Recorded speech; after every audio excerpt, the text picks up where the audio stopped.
When life gets unpredictable, preparation matters.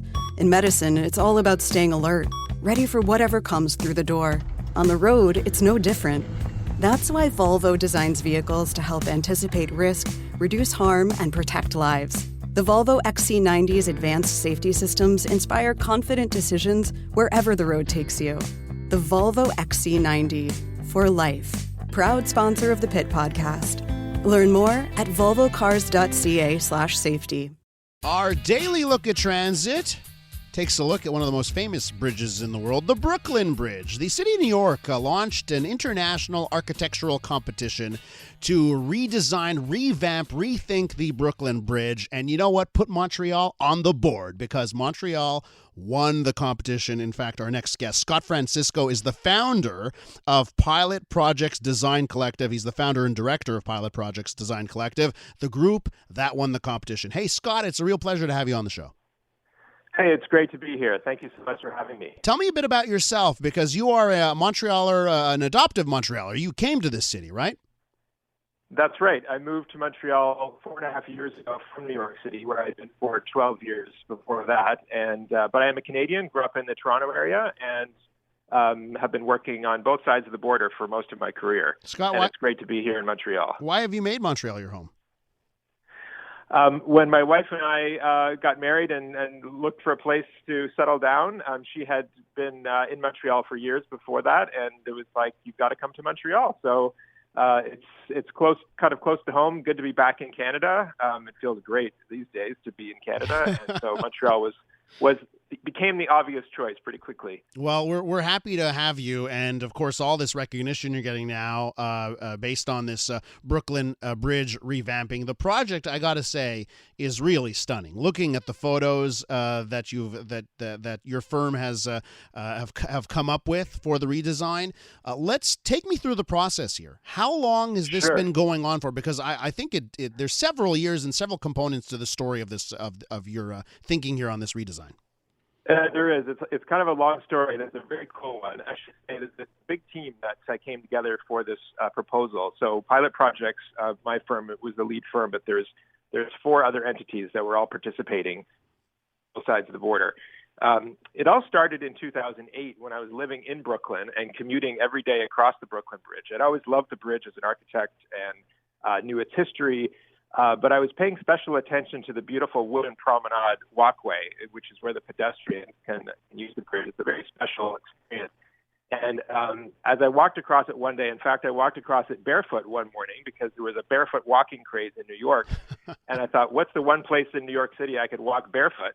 And it was the Brooklyn Bridge Promenade. So on my way to Wall Street, walking across the bridge, I had this realization that all this wood that was coming from tropical forests potentially was harming forests around the world, and maybe it could be flipped on its head and be something to actually help a forest through sustainable management of forests. So that was the birth of the Brooklyn Bridge Forest concept in 2008. And since then, we've been on this incredible journey of meeting with and visiting tropical forests and communities that are doing conservation, working with city officials to look at what those needs are.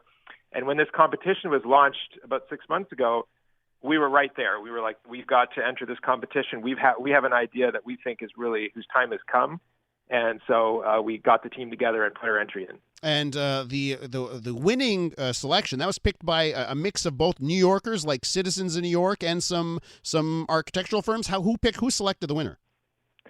It was a jury of 10 very prominent folks in New York City area who are it was architects, engineers, city planners, community activist groups who are very involved in, say, cycling, transportation, and this is a transit show. So that the project really, that the competition was really about how to solve the congestion problems on a Brooklyn Bridge, which have become very acute, where bicycles and pedestrians are colliding with each other. There's just so much use of that promenade walkway that it can't take the capacity. So the competition asked the entrants to try to solve that problem, whether that's widening it or reconfiguring the traffic lanes on the lower deck of the bridge. Everything was on the table. And so we brought our idea of a partner forest to supply the wood that's traditionally used for this promenade, as well as making an additional bike path, so widening the promenade to create a separate bike lane and repurposing 2 of the car lanes on the lower deck for bicycle and electric assist vehicles. We're with Scott Francisco, founder and director of Pilot Projects Design Collective. He's based in Montreal, and they've just won a competition to revamp the Brooklyn Bridge. Scott, for our listeners, you've painted a really nice picture of how your redesign is focused on that active transportation and trying to solve some traffic woes on that bridge. But can you paint the picture? And I'm looking at the pictures and I'm stunned. And I'm going to encourage everyone to go to your website after to check out the images for themselves. But can you paint the picture design-wise of the aesthetic? Sure. So the main component was the promenade, which is the historic walkway. We wanted to keep the spirit of that. We wanted to keep the qualities of wood. Wood is such a special material, and we wanted to do that sustainably. So that's really at the heart of our project, is keeping the spirit of the historic Brooklyn Bridge alive, even as we make those improvements. So you notice the new bike path is made of wood as well. It's all made of the sustainably sourced tropical hardwood to keep that aesthetic of the traditional Brooklyn Bridge, which, by the way, is made of only 3 materials, stone, steel, and wood. And it's kind of like this great poem of engineering and architecture that each of these materials has a really special place in the bridge. The big stone towers, the impressive heavy elements that hold it all up, the slender steel cables that in the 19th century we were just discovering how to do that with steel, and they're very slender and graceful. And then you have this wooden walkway, which is where your feet touch the bridge. So we really wanted to keep that aesthetic. Then we've added what we call microforests at either end of the bridge. And the idea there is that right in the neighborhoods on both Manhattan and Brooklyn side, we're going to create public green spaces for people to gather, for cyclists to use, and they're a ramp area for getting on and off the bridge. So we create these little parks that also symbolize the forest partnership. So these would be native biodiverse forests, multi-species of trees and plants that talk about the natural history of New York City, which is an incredible natural history, and make that real for folks. So you have microforests, you have these new bike lanes, both on the upper promenade level and below. There's a plan in New York to reduce car traffic into Manhattan, so we're part of that, sort of shrinking the car and expanding the bike opportunities on the bridge, doing that gradually over time. So our proposal didn't suggest cutting off car traffic on the bridge, which some of the other entries did. We looked at that as a community engagement process. What are the demands for different transportation alternatives? And let's work with the city to accommodate that. Scott, we're out of time here.